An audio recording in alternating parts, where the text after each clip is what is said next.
Welcome to the Fantasy Football House, guys. It's week 4. We're back. How's everybody doing today on this Wednesday night? Excited for Thursday night football. Heck yeah. One more Yeah. sleep. I need a good week 4, man. Week 2 and 3 didn't go like they were supposed to. Those were amazing weeks. Says the guy with Cooper Cup. He's just excited. I mean, it's a good time to have Cooper Cup right now, though. So yeah. Number 1 fantasy wide receiver, baby. Well, guys, we did miss last week. We wanted to give you a little recap here on kind of why we were out, and we had some family stuff popping up, and then the big news: we got a new grill. Oh yeah. Is it platinum or is it gold, Dustin? It is non-existent. We got rid of 4 wisdom teeth, so we're still recouping. But while you're in there, can I get some platinum in there? Hey. I didn't want to get too flashy with it, so maybe after I win this year's league, we might think about that. But guys, we got 2 topics today. We're gonna get into we gotta get them before they're hot episode. Looking at guys that are started off kind of cold, and if these are guys that we should go after and chase and buy before they start to blow up. And then we got a Thursday night football preview between this vaunted gridiron matchup we got going on here between the Jags and the Bengals. At least the Bengals are doing better this year. But yeah, let's get into the get them before they're hot segment here, guys. Throw the first name out here, Jonathan Taylor. Are we trying to go after Jonathan Taylor and get him before he, gets into that Jonathan Taylor how he finished up last year? Is he the number 1 running back is my question for that team.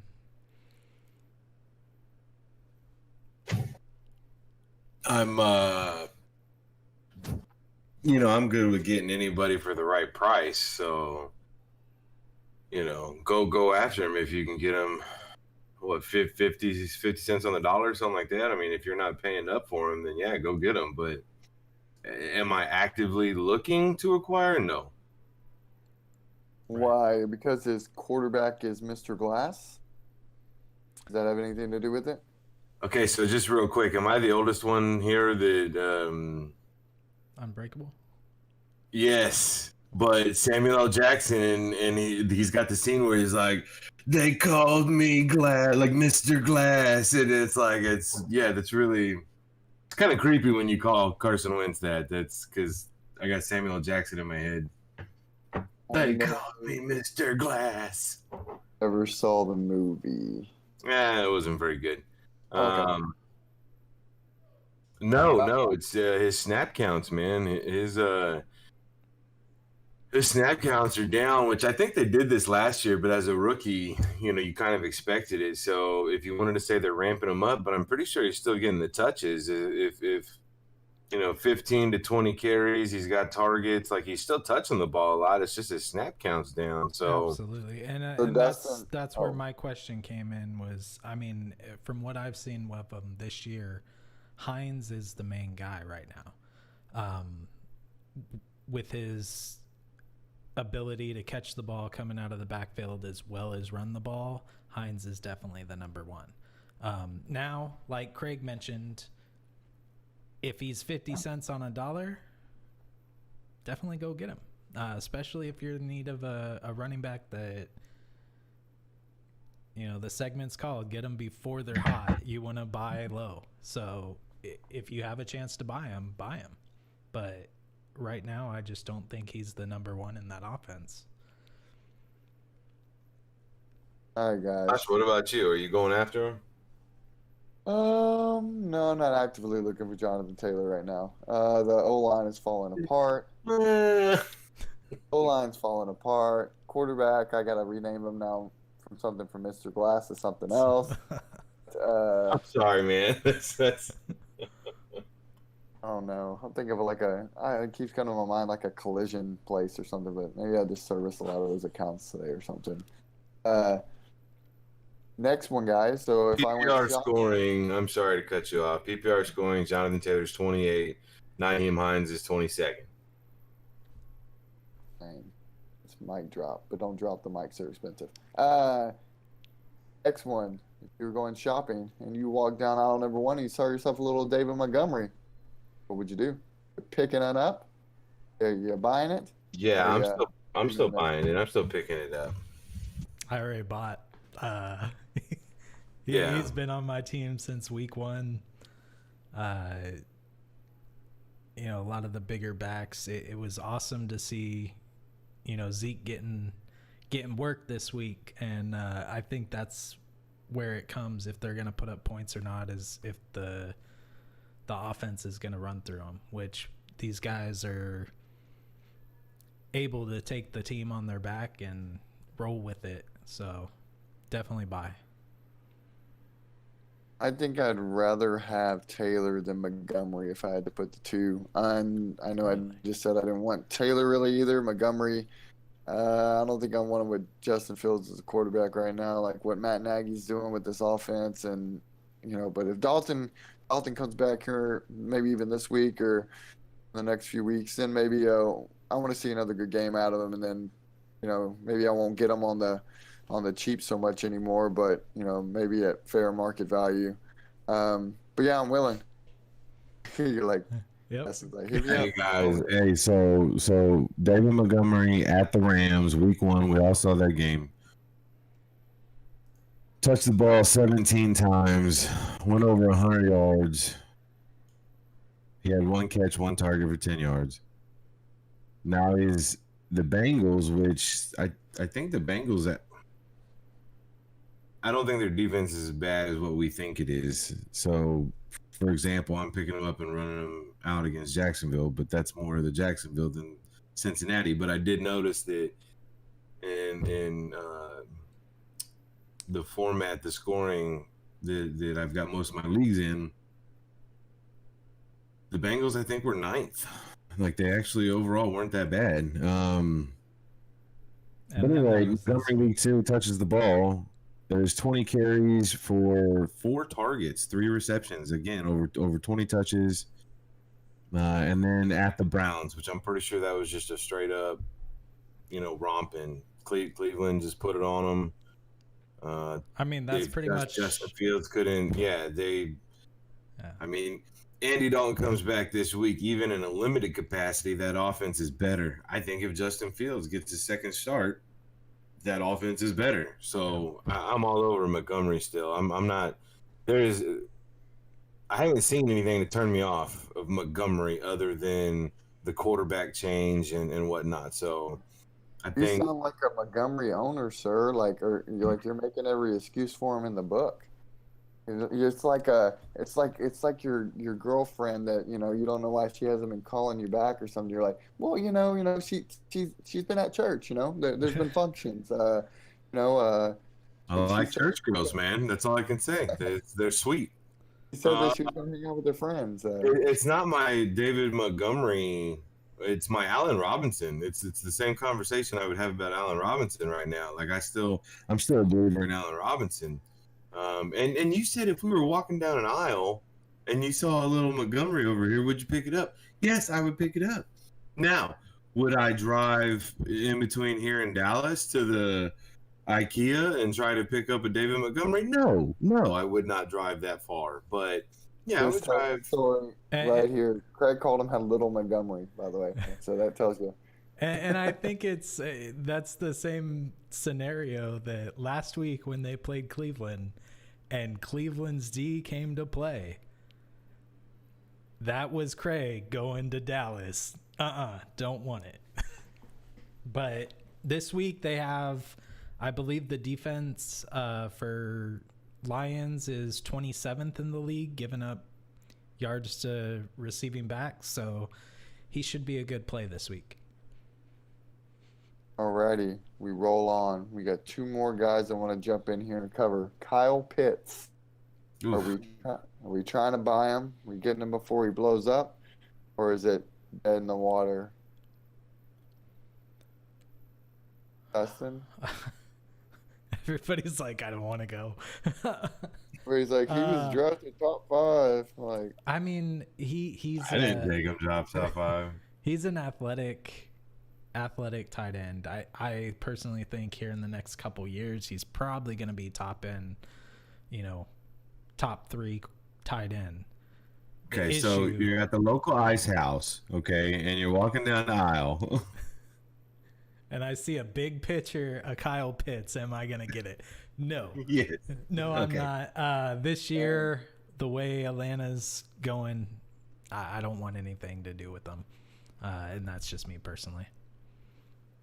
I'm going to say it the same way on the last one. If you can get it on the cheap, if you could swap I don't know, Higbee or Pitts. Yeah, I would go. I guess I would take the gamble with Pitts.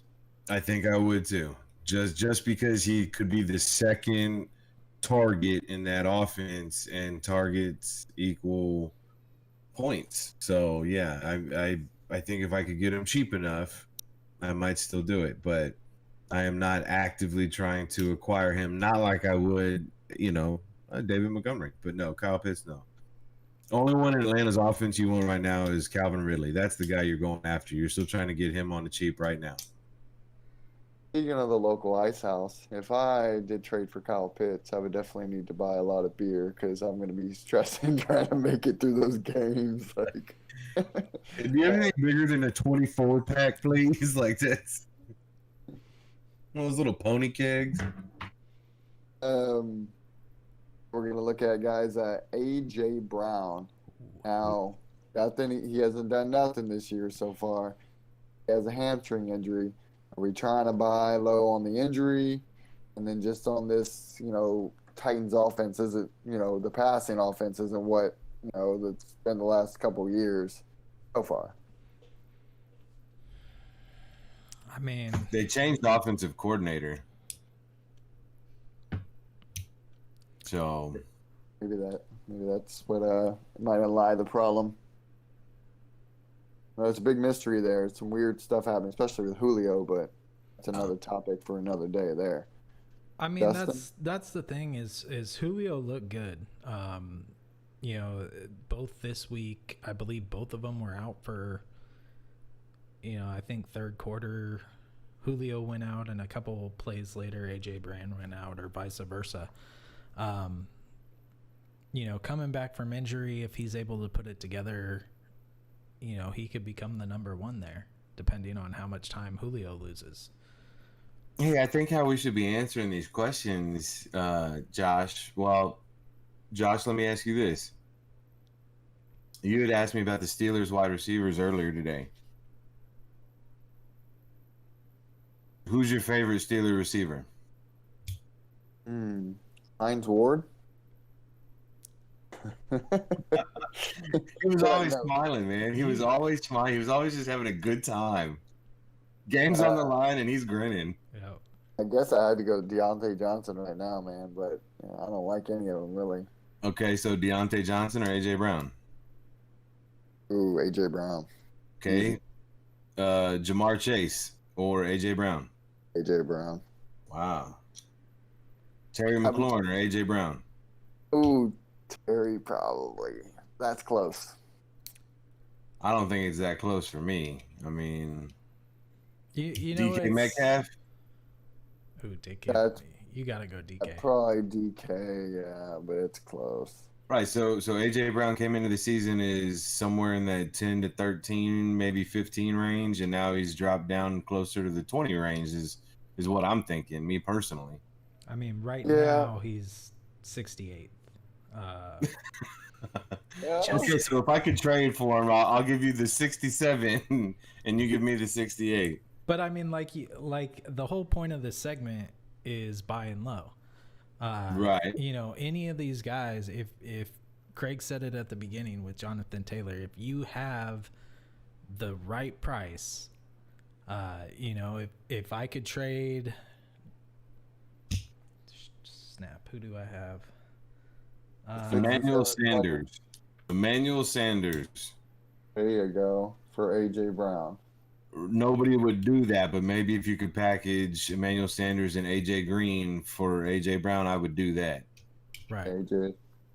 Right. And I think the funny part about this segment is everybody on this list, there's one thing in common, and that's their quarterback play.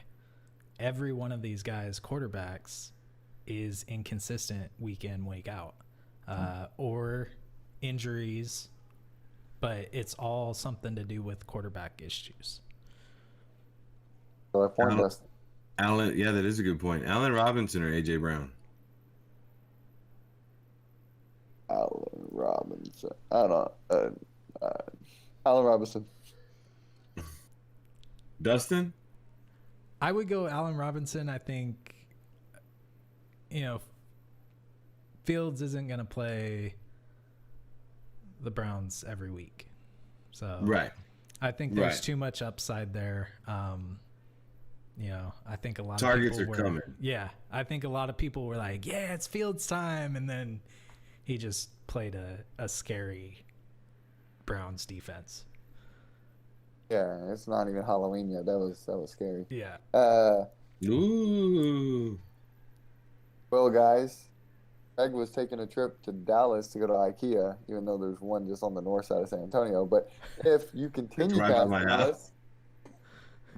Dallas, and you head your way up to Cincinnati, Ohio, you'll see the Jacksonville Jaguars play the Cincinnati Bengals there tomorrow night, Thursday Night Football preview, guys.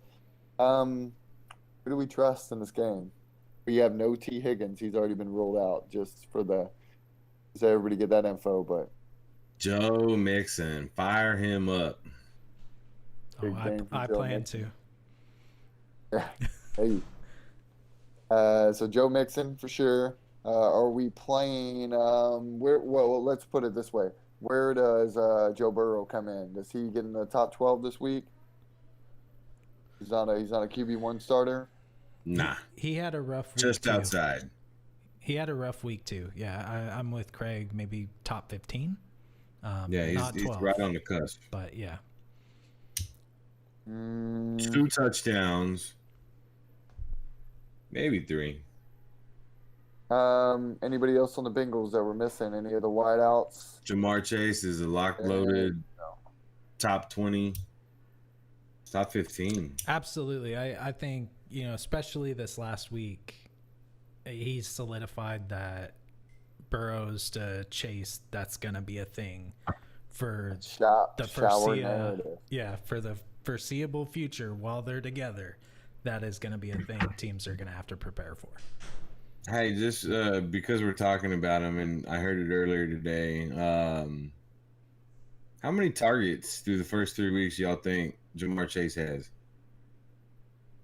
26. Or all the way through the first 3 weeks? Targets? Yeah, through the first 3 weeks. 18. 11. Wow. That's it? Oh, this dude's catching deep balls. Calvin Ridley was targeted 10 or 11 times this last week against the Giants. Like, Jamar Chase has 220 yards, 11 catches, 4 touchdowns. Like, there's regression here. Like, he's obviously hitting. So that's going to come back down to reality. So if you're looking to acquire Chase like I am, you're going to have to wait a couple weeks. But go after T. Higgins in the meantime. I'll take T. Higgins too.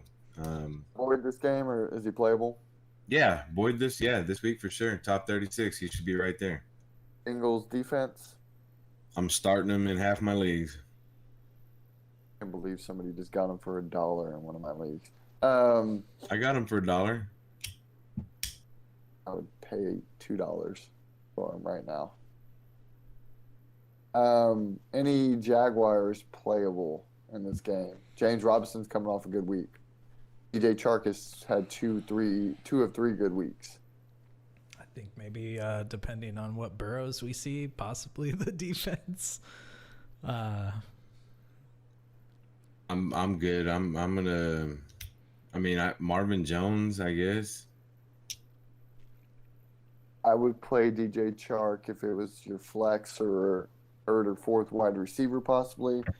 If you were in a pinch and needed that. And then also James Robinson, I think you had the running back out there after last week, but tougher matchup than the week before this time around.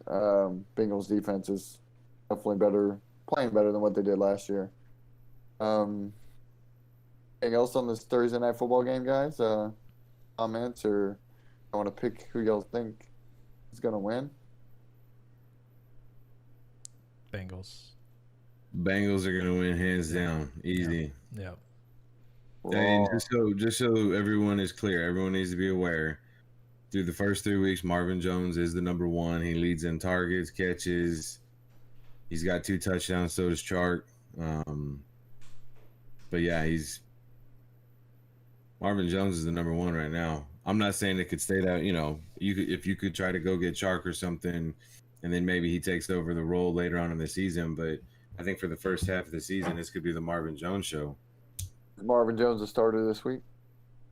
Yeah. I don't have him anywhere, but if I did, I would start him. I don't know if I would. Just for the fact it's a Thursday night game. Right, but I mean, we talked about the progression of Jamar Chase. He is regressing. He started off 5 for 9, 77, 1 touchdown, 6 for 11, 55, 1 touchdown.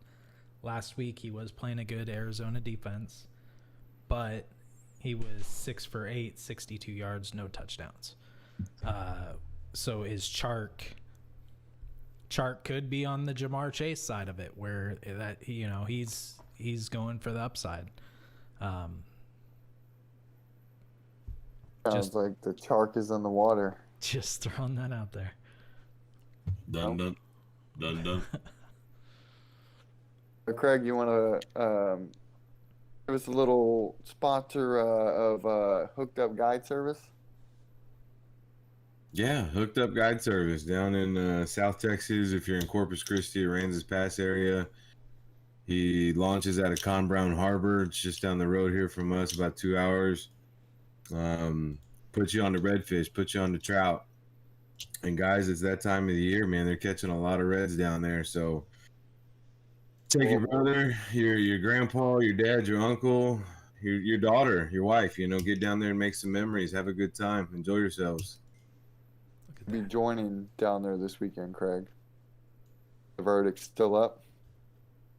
Or still out? Yeah, make it happen, man. Make it happen. That's Hooked Up Guide Service, guys. Follow them on Facebook. And, got for today, guys. Anything else to throw out there, or anything else for the community before we call it a night? And then we'll see y'all again on Friday, guys, for our live episode. Real quick, Thursday night game, since that's what we were talking about last. Remember, historically, you want to play your defense, your running back, and maybe your kicker. They're gonna be lower scoring games. So typically, you're looking to play your Joe Mixon and your James Robinson. But Joe Mixon's gonna have a great game. It's a short week. Defenses are hard to get their game plans ready. Offenses, if you're trying to get new plays in the system, it's on a shorter week. So again, it's the guys that touch the ball a lot continue that on a short week. So if it's Joe Mixon and James Robinson, and then of course the defense, because it's probably not going to be real high scoring. There's going to be mistakes made. Right. Yeah, I'm right there with Craig. I mean, it's a lot easier if you're trying to implement a new play to implement a new running play where it's teaching the line and one guy as opposed to 5 wide receivers. I need you to run this, you need to run that. Just go out there and run it. So definitely. Just do it. Yep. Just do it. Alrighty, guys. Well, follow me on at Playmakers the Z88 on Twitter. Craig. True Blue the Third. That is True Blue I. Dustin. Nice guy gaming 16. Alrighty, and then down here at the bottom, like, comment, share. That's on YouTube. You can find us, of course, at Fantasy Football House, Instagram fantasy _underscore house, and then Twitter at FF House Show.